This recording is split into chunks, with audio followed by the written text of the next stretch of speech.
કાંઈ પણ રિપેરિંગનું કામ કરો છો, રિપેરિંગ માટેનું સેન્ટર, મોબાઈલ રિપેરિંગ છે, ટીવી, એસી, કોમ્પ્યુટર, આ બધું રિપેરિંગ માટેનું તમે સેટઅપ ઊભું કરો છો તો એ નવું સેટઅપ કરવું હોય તો એમાં પણ સહાયતા મળે છે. પ્લમ્બિંગ કામ કરતા હોય, ઇલેક્ટ્રિકલ કામ કરતા હોય, એના માટેનું સેટઅપ ઊભું કરો છો તો એમાં પણ સબસિડી મળે છે. Maintenance and repair of motor vehicles, અચ્છા, એટલે કે ગેરેજ. શું વાત છે. ઝેરોક્સ મશીનની એની દુકાનની તમે વાત કરી, મને નથી લાગતું કે કોઈ પણ ઝેરોક્સ મશીનના જે ઓનર હશે, મતલબ ચલાવતા હશે એનું, કદાચ એના તો હવે મોટા મોટા સેન્ટર્સ પણ હોય છે ફોટોકોપી માટેના, તો એ લોકોને આ વિશે નહીં કદાચ ખ્યાલ હોય, ખબર નથી હોતી, એને લાભ પણ નથી લેતો. બાયોલોજીકલ પ્રોસેસ વાળા જે હેલ્થ કેર યુનિટ હોય છે એમને બાયોટેકનોલોજી પોલિસી અલગ છે, એમાં 25% કેપિટલ સબસિડી મળે છે અને 40 કરોડની કેપિટલ સબસિડીની લિમિટ છે. 100 કરોડ સુધીની તમે લોન લ્યો છો તો એ તમને ફક્ત 2% જ પડતી હોય. જો 9% તમને બેંક લોન સેન્કશન આપે તો 7% સુધીની વ્યાજ સહાય મળે છે. વેબસાઇટ હોસ્ટિંગ માટેનું જે વેબસાઇટ ક્રિએશનનું એનું કામ કરતા હોય છે એને આત્મનિર્ભર ગુજરાત સ્કીમ મુજબ તો મળે જ છે, પણ એના માટે આઈટી અને આઈટીએસ પોલિસી આખી અલગથી એક પોલિસી છે. મિત્રો, ગેરેજથી લઈ અને હોસ્પિટલ સુધી એક ઝેરોક્સની દુકાન તમારે શરૂ કરવી છે કે તમારે મોટી હોસ્પિટલ શરૂઆત કરવી છે, ડોક્ટર્સને પણ લાગુ પડે છે અને એક નવા યુવા એન્ટરપ્રેન્યોરને પણ લાગુ પડે છે. એવી લાખો રૂપિયાની સબસિડી મળે છે, કરોડો રૂપિયાની સબસિડી મળે છે સર્વિસ સેક્ટરની અંદર, પરંતુ આપણને ખબર નથી હોતી એટલે આપણે એના લાભથી વંચિત રહી જઈએ છીએ. ત્યારે કામની વાતની અંદર આ વિશેષ રજૂઆત ને વિશેષ કાર્યક્રમ છે, એમાં વાત કરીએ છીએ આપણે કે તમારા સેક્ટરમાં, તમારા બિઝનેસમાં કઈ રીતે વધુમાં વધુ સરકાર દ્વારા મળતી સહાયતાનો તમે લાભ લઈ શકો. તો મિત્રો, 27 થી વધારે એવા સર્વિસ સેક્ટર છે કે જેમાં લાખો કરોડોની સબસિડી મળે છે વિવિધ યોજનાઓ અંતર્ગત.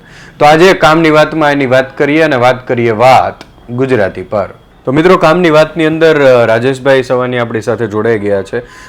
ગયા એપિસોડની અંદર આપણે મેન્યુફેક્ચરિંગ રિલેટેડ શું મળી શકે સબસિડી એની વાત કરી, ખૂબ સારો રિસ્પોન્સ મળ્યો તમારા તરફથી, અનેક કોમેન્ટ્સ મળી. હેલ્થ સેક્ટરમાં ડોક્ટર્સને સબસિડી મળે કે કેમ, સર્વિસ સેક્ટરમાં સબસિડી મળે કે કેમ, આવા અનેક પ્રશ્નો હતા. તો આજે ફરીથી તમારી સામે છીએ અને આજે વાત કરવી છે રાજેશભાઈ સર્વિસ સેક્ટરની, અને ખાસ કરીને ડોક્ટર્સ કેવી યુનિક સર્વિસીસ છે કે એને સબસિડી મળે કે કેમ, તો એના વિશે આજે આપણે વાતની શરૂઆત કરવી છે. યસ, ખાસ કરીને ગુજરાત સરકારની અને ભારત સરકારની ઘણી બધી સ્કીમ છે, એમાં આ બધા સર્વિસ સેક્ટરને આવરી લેવામાં આવતા હોય છે. અને એની અંદર વાત કરીએ ખાસ કરીને ડોક્ટરની આપણે, તો ડોક્ટરની અંદર હેલ્થકેર સેક્ટરની અંદર તમે કોઈ પણ ડાયગ્નોસ્ટિક સેન્ટર બનાવો, ઇમેજિંગ સેન્ટર બનાવો, મેટર્નિટી હોમ બનાવો છો, કે બેઝિક સ્પેશિયાલિટી, સુપર સ્પેશિયાલિટી કે મલ્ટી સ્પેશિયાલિટી હોસ્પિટલ બનાવો છો, કે આઈવીએફ સેન્ટર બનાવો છો, કોઈ પણ પ્રકારનું હેલ્થકેર યુનિટ બનાવો, એની અંદર બી કેથ લેબ છે કે અલગ અલગ પ્રકારની લેબોરેટરીઝ બનતી હોય છે, તો આમાં બધામાં જ સર્વિસ મળતી હોય છે. સ્પેશિયલી વાત કરીએ, ગયા વખતે જે મેન્યુફેક્ચરિંગની વાત કરી આપણે, એ આત્મનિર્ભર ગુજરાત સ્કીમની વાત કરી, તો એ સ્કીમ અંતર્ગત જ આ 28 પ્રકારની હેલ્થકેરને ઇન્ક્લુડ કરતા 28 પ્રકારની અલગ અલગ જે સર્વિસ સેક્ટરની લિસ્ટ છે એનું, એ લિસ્ટમાં બધાને જ વ્યાજ સહાય મળતી હોય છે, ઇન્ટરેસ્ટ સબસિડી મળે છે. એ મેન્યુફેક્ચરિંગની જેમ જ કેટેગરી 1, 2 અને 3 એવી રીતે એરિયા વાઇઝ હોય છે. કેટેગરી 1 ની અંદર 35 લાખ રૂપિયાની લિમિટની અંદર 7% ઇન્ટરેસ્ટ સબસિડી મળે અને 7 વર્ષ સુધી મળતી હોય. કેટેગરી 2 ની અંદર 30 લાખની લિમિટમાં અને 6% 6 વર્ષ સુધી મળતી હોય છે. અને કેટેગરી 3 માં જે છે 25 લાખની લિમિટ હોય છે અને 5% વ્યાજ સહાય મળે છે અને 5 વર્ષ સુધી મળતી હોય છે. એટલે કે જ્યારે હેલ્થકેર યુનિટ તમે બનાવો છો તો એમનું આખું જે સેટઅપ તમારે ઊભું કરવું પડે, તો એની અંદર કોઈ મશીનરી આવતી હોય, ઇક્વિપમેન્ટ આવતા હોય, ફર્નિચર ફિક્સચર આવે છે, તો આ બધાની ટર્મ લોન તમે જ્યારે લ્યો છો અને આ ટર્મ લોન છે એના ઉપર આ તમે માની લો કે તમને 10% મેં ટર્મ લોન બેંકમાંથી લોન મળી, તો એના આ 7%, 6% અને 5% એ તમને વ્યાજ મળતું હોય છે વ્યાજ સહાય તરીકે, અને એની આખી પ્રોસિજર હોય છે. આમ જુઓ ને તો એ કેલ્ક્યુલેશન કરીએ કેટેગરી 1, 2 અને 3 મુજબ તો 1.25 કરોડ મેક્સિમમ થી લઈ અને 2.45 લાખ સુધીનું વ્યાજ તમને પાછું આવી શકે જો તમે પ્લાનિંગ સાથે જાઓ. એટલે પૂર્વ આયોજન કરેલું હોય તો. અને આ સબસિડીને પાછું, આ તો વ્યાજની વાત થઈ કે તમે, પણ આની સાથે બીજી એવી અનેક સબસિડીઝ સરકાર દ્વારા મળતી હશે, જેને સમજવી હોય તો કદાચ તમારા યુટ્યુબ ઉપર વિડીયો પણ મળી જાય અને તમારી સાથે કન્સલ્ટેશન પણ કરી શકે. થઈ શકે. હેલ્થકેરની હું વાત કરું પછી બાકીની 28 સર્વિસમાંની જે 27 સર્વિસ છે હેલ્થકેર સિવાયની, એની પણ હું ડિટેલમાં તમને સમજાવું છું. પણ હેલ્થકેરને સ્પેસિફિક આપણે વાત કરીએ તો જે આ ઇન્ટરેસ્ટ સબસિડી તો આત્મનિર્ભર ગુજરાત સ્કીમ મુજબ મળે જ છે. એના સિવાય એના માટે અલગ અલગ પોલિસી હોય છે, જેમ કે હેલ્થ પોલિસી 2016 હતી, એ 2022 સુધી લંબાવી અને અત્યારે કારણોસર સ્ટોપ કરેલી છે, કદાચ ભવિષ્યમાં આવે. એમાં 10% થી 30% સુધીની કેપિટલ સબસિડી મળતી હતી તમે જે ઇક્વિપમેન્ટ લ્યો છો એ તમારા એરિયા મુજબ. એના સિવાય અત્યારે બાયોટેકનોલોજીની એક અલગ પ્રકારની પોલિસી છે ગવર્મેન્ટની, જેની અંદર સ્ટેમ સેલ છે, સ્ટેમ કલ્ચર છે, મોલેક્યુલર્સ છે, અને એવી ઘણી બધી બાયોલોજીકલ પ્રક્રિયા સાથે જોડાયેલા હેલ્થકેર યુનિટ હોય કે જેની એ પ્રકારની લેબ હોય. IVF ની અંદર પણ એ પ્રકારની ઘણી બધી storage facility, cell storage facility બનતી હોય. તો એવું ઘણું બધું છે. ડિટેલમાં મારા બ્લોગની અંદર એ બધી વિગતો આપેલી છે, એના સ્પેશિયલ તમે કીધું એમ વિડીયો પણ છે. તો હેલ્થકેરનું કોઈ પણ યુનિટ બનાવો તો હું તમારા માધ્યમથી કહીશ ડૉક્ટર ફેટર્નિટીને કે તમે મોટી મિસ્ટેક આપણે એ કરતા હોઈએ છીએ કે પર્સનલ લોન લઈ લેતા હોઈએ છીએ. બેંકમાંથી બેંક છે ને એ ડૉક્ટરોને થોડુંક સ્પેશિયલાઇઝેશન આપતા હોય અને સ્પેશિયલ લોન આપે, અનસિક્યોર્ડ લોન આપે, પણ એ પર્સનલ કેપેસિટીમાં આપે. એના ઉપર કોઈ પણ પ્રકારની સબસિડી નથી મળતી.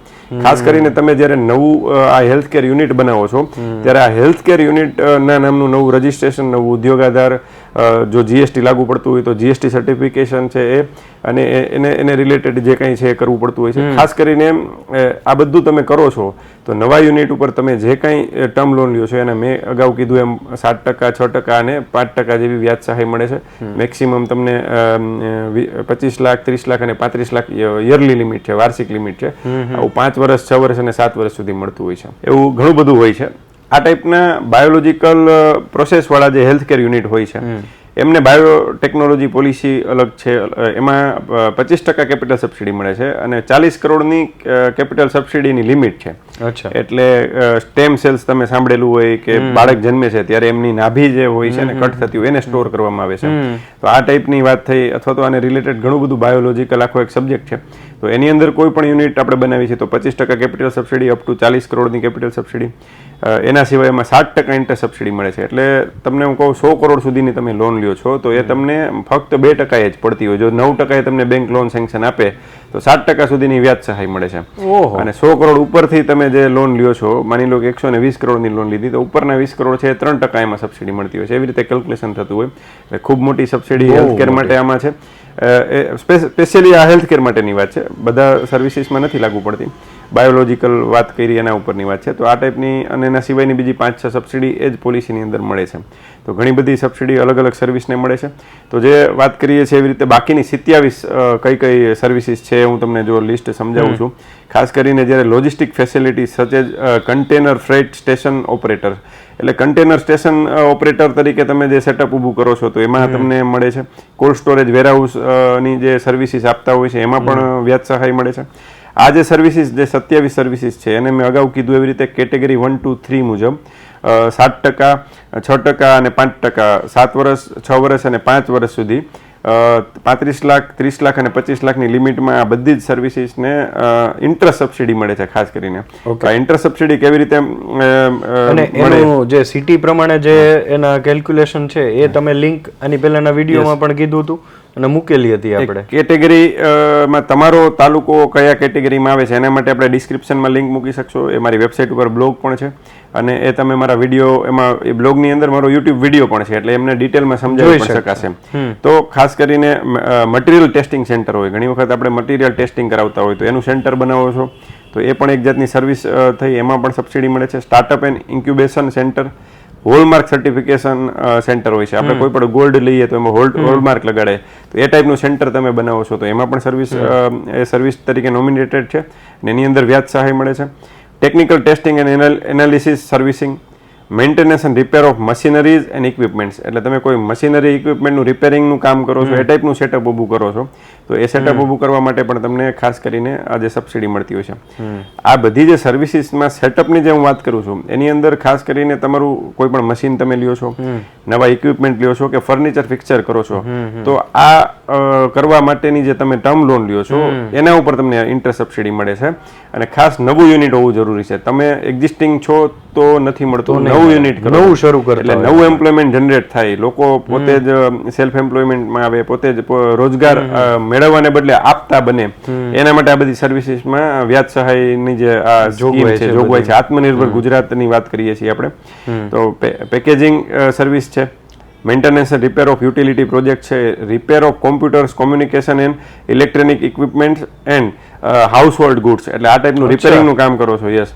તો એમાં પણ મળે છે. મતલબ આ જે ઇક્વિપમેન્ટ્સ હોમ એપ્લાયન્સીસ હોય છે કે પછી mobile phone, TV, AC, IT hardware જે કંઈ યસ, કંઈ પણ રિપેરિંગ નું કામ કરો છો, રિપેરિંગ માટેનું સેન્ટર, મોબાઈલ રિપેરિંગ છે, ટીવી, એસી, કોમ્પ્યુટર, આ બધું રિપેરિંગ માટેનું તમે સેટઅપ ઊભું કરો છો તો એ નવું સેટઅપ કરવું હોય તો એમાં પણ સહાયતા મળે છે. યસ, મેં કીધું એમ નવું યુનિટ બનાવવું પડે, તમારે પ્રોજેક્ટ રિપોર્ટ તૈયાર કરવો પડે, એના મુજબ તમે આની અંદર બીજી એક સ્કીમ પણ લાગુ પડે છે, એ પણ સમજાવું છું, વ્યાજ સહાય સાથે સાથેની. તમે જો આ સિસ્ટમથી જાઓ છો કે નવું યુનિટ બનાવો છો, સાથે સાથે એની ટર્મ લોન, પ્રોજેક્ટ રિપોર્ટ બનાવી અને ટર્મ લોન લ્યો છો, અને જો એ પીએમઈજીપી સ્કીમ, જે સેન્ટ્રલ ગવર્મેન્ટની સ્કીમ છે, પીએમઈજીપી સ્કીમમાં 20 લાખની લિમિટ છે સર્વિસ યુનિટમાં. જો તમારું ટોટલ ઇન્વેસ્ટમેન્ટ 20 લાખ સુધીનું હોય તો એમાં તમને 15% થી 35% કેપિટલ સબસિડી મળશે અલગથી. અચ્છા, એ અલગથી લાભ લઈ શકશે. હા, એની અંદર એ જોવું પડે કે તમે એસસી, એસટી, ઓબીસી માંથી છો, એટલે તમે કયા વર્ગમાંથી બિલોંગ કરો છો, તમે રૂરલ એરિયામાં છો કે અર્બન એરિયામાં છો, એના ઉપર મેન છે કે વુમેન છે, એના ઉપર અલગ 15% છે કે 25% છે કે 35%, અલગ અલગ એના ટર્મ્સ એન્ડ કન્ડિશન છે, અને મિનિમમ 8 ધોરણ પાસ હોવા જોઈએ. આ અમુક કન્ડિશનો તમે ફૂલફિલ કરો છો તો પીએમઈજીપી ની સ્કીમમાં પ્રોજેક્ટ રિપોર્ટ બનાવીને એમાં એપ્લિકેશન કરવાની, અને પછી બેંક લોન લ્યો છો એટલે એમાં તમને કેપિટલ સબસિડી મળે છે, અને આત્મનિર્ભર ગુજરાત સ્કીમમાં તમને ઇન્ટરેસ્ટ સબસિડી મળે છે. એટલે ખૂબ મોટો 20 લાખ સુધીના યુનિટ માટે તો આ કહેવાય ને કે પ્લાનિંગ કરે તો ખૂબ સારું થાય. માની લો 20 લાખનું તમારું યુનિટ સેટઅપ કરો છો તો એમાં તમને 95% સુધી લોન મળે ગવર્મેન્ટની સ્કીમ મુજબ, પીએમજીપી મુજબ. એટલે 95% લોન લ્યો છો અને 35% માની લ્યો કે તમને મળે છે, તો તમારા સીધા 7 લાખ જેવી તો તમને આરામથી સબસિડી મળી જાય છે. બરોબર છે. અને પ્લસ જે બાકીની લોન છે એનું વ્યાજ તમને આની અંદર મળી જતું હોય છે. તો પ્લાનિંગ સાથે તમે જશો તો તમને ખૂબ સરસ મોટી સબસિડી મળી શકે છે. એટલે સર્વિસ યુનિટમાં પણ ખૂબ છે. સર્વિસનું આપણે આગળ લિસ્ટ જોઈએ તો ઇન્ડસ્ટ્રીયલ રિયુઝ અને ડિસ્પોઝેબલ સર્વિસીસ, એટલે ઘણી બધી ઇન્ડસ્ટ્રીયલ વેસ્ટેજ છે એને રિયુઝ કરતા હોય, ડિસ્પોઝ કરવાની સર્વિસીસ આપતા હોય છે, તો એની અંદર પણ આ સબસિડી મળે છે. Apparel, cutting and stitching job work, એટલે અધર ધેન રિટેલ ટેલરિંગનું કામ આપણે જે રિટેલ કરીએ છીએ, દરજી કામની જે દુકાન હોય એની સિવાયની વાત, જે મેન્યુફેક્ચરિંગ કરતા હોય, મોટા પાયે જે સર્વિસીસ આપતા હોય, ટી-શર્ટ નું એનું મેન્યુફેક્ચરિંગ કરતા હોય, ડ્રેસ બલ્કમાં કરતા હોય, માની લો બ્રાન્ડ હોય, કોઈ બ્રાન્ડના કપડા આપણે લે છે તો એનું સ્ટિચિંગ સર્વિસીસનું કામ કરતા હોય, એને B2B ટાઈપની સર્વિસીસ આપતા હોય, તો એને આખું સેટઅપ ઊભું કરવામાં વ્યાજ સહાય મળે છે. યસ, અને પીએમઈજીપી અગેન આપણે સેટ કરી શકીએ. પ્રિન્ટિંગ, સ્કેનિંગ, ડિજિટલાઇઝેશન એન્ડ લેમિનેશનમાં, એટલે કે ઝેરોક્સની જે દુકાન હોય છે. અચ્છા, યસ, તો એ લોકોના મશીન્સ છે એ પણ ખૂબ મોંઘા આવે છે.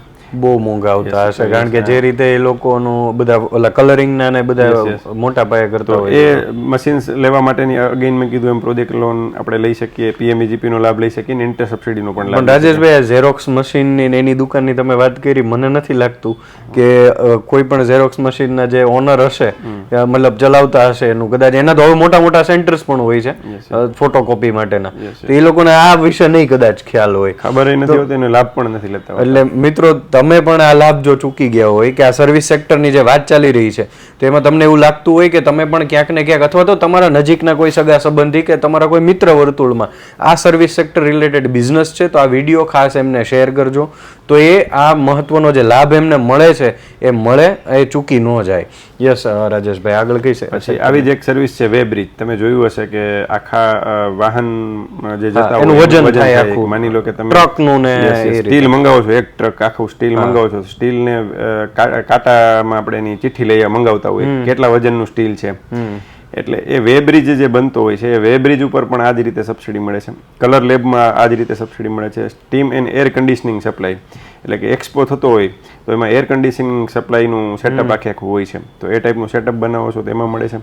Waste collection and treatment and disposable activity, એ વેસ્ટ કલેક્શન માટેની, એન્વાયરમેન્ટલ પ્રોટેક્શન માટેની પાછી અલગથી એક આજ આત્મનિર્ભર ગુજરાત સ્કીમની અંદર અલગ જીઆર છે, એમાં પણ અલગથી સબસિડી મળે છે. એના માટે કોમન એન્વાયરમેન્ટ ઇન્ફ્રાસ્ટ્રક્ચર કરીને એક સબસિડી છે, એના માટે અલગથી આપણે વાત કરશું, વિડીયો કરશું, એક ઘણી બધી લાંબી વાત છે.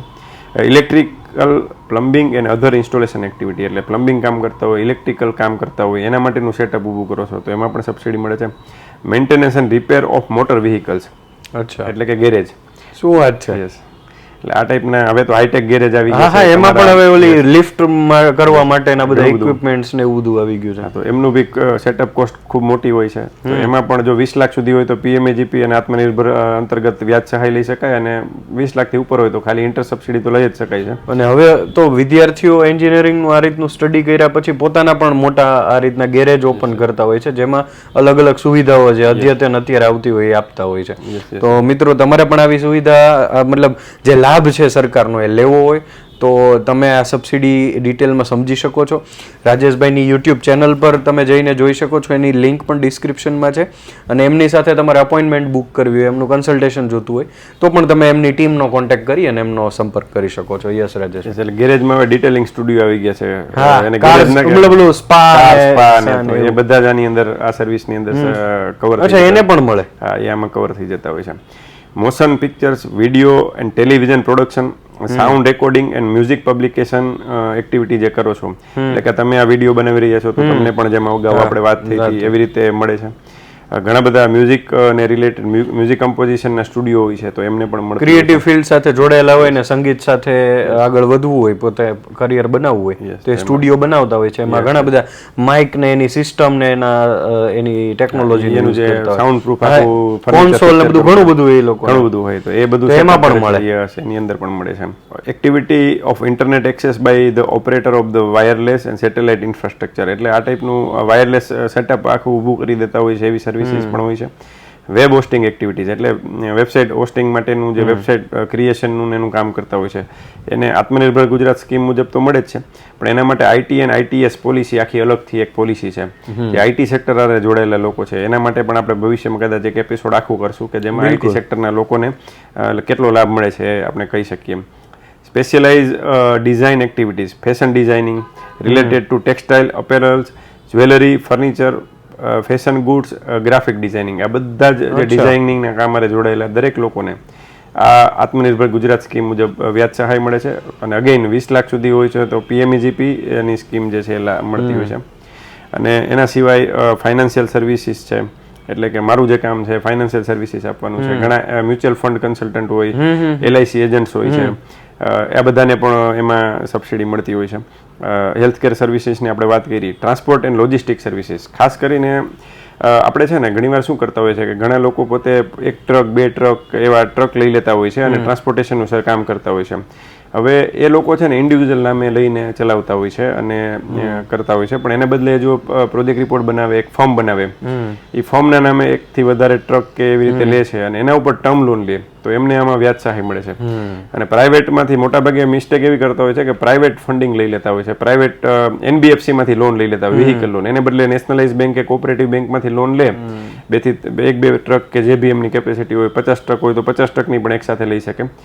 જેવડું એમનું યુનિટ છે એ મુજબનું નવા યુનિટ તરીકે આખું પ્લાનિંગ કરીને જો એ કામ કરે તો ટ્રાન્સપોર્ટેશન માટે આ વ્યાજ સહાય, એટલે કે ભાઈ 10-12% એમને માની લ્યું કે લોન મળતી હોય તો સીધા 5% થી લઈને 7% એના ઓછા થઈ જાય. બહુ મોટો ડિફરન્સ છે. બહુ મોટો ડિફરન્સ. યસ. સેમ વસ્તુ છે ઓડિયો વિઝ્યુઅલ સર્વિસીસ છે, કન્સ્ટ્રક્શન રિલેટેડ એન્જિનિયરિંગ સર્વિસીસ છે.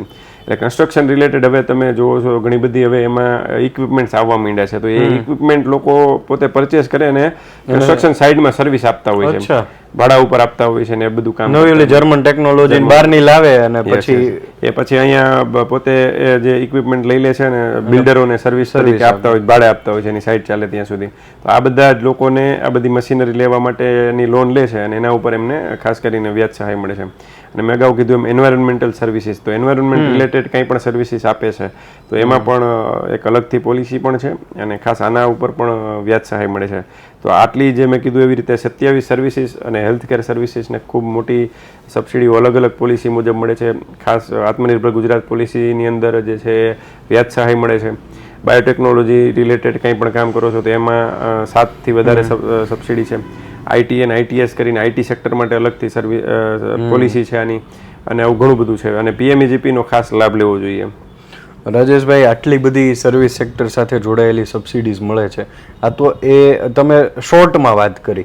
હવે ડિટેલમાં આને સમજવી હોય તો તમારા એ જે ચેનલ ઉપર એને વિડીયોઝ મળશે, જે લોકોને ઇન્ટરેસ્ટ હોય તો એ એમ પણ કરી શકે છે. ને બીજું મારે એ સમજવું છે કે આ જે સબસિડીઝની સર્વિસ સેક્ટર રિલેટેડ વાત થઈ, તો એમાં કોઈ ટર્મ્સ એન્ડ કન્ડિશન છે કે આ લોકોને મળે કે આ લોકોને ન મળે, એમાં કોઈ મતલબ એની અંદરથી પેલું છે? યસ, એ તમે ખૂબ સારો ક્વેશ્ચન કર્યો. પીએમઈજીપી સ્કીમ છે, એમાં મેં તમને કીધું એમ કે રૂરલમાં છે કે અર્બનમાં છે એના ઉપર, અને 8 પાસ હોવા જોઈએ, એ બધી એની અલગ સ્કીમ છે, અને એનો અલગથી વિડીયો છે જ મારી વેબસાઇટ ઉપર પણ છે અને બ્લોગમાં પણ છે.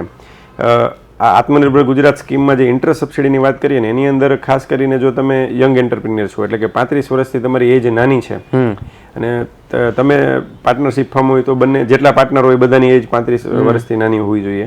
તો એવા કેસમાં 1% એડિશનલ મળે, એટલે જ્યાં 5% તમને મળવા જોઈએ ત્યાં 6% મળે, 6 વાળાને 7 મળે, 7 વાળાને 8% મળે. એ જ જગ્યાએ જો તમારું વુમન એન્ટરપ્રિન્યોર છે, એટલે મહિલાઓ જો આ ટાઈપની સર્વિસ આપવાનું કામ કરે છે તો મહિલાઓને પણ 1% એડિશનલ મળે છે. અને જો એ 35 વર્ષથી નીચેની એજ હોય તો 2% એડિશનલ થાય, એટલે 7% વાળા 9 થાય, 6 વાળા 8 થાય અને 5 વાળા 7 થાય.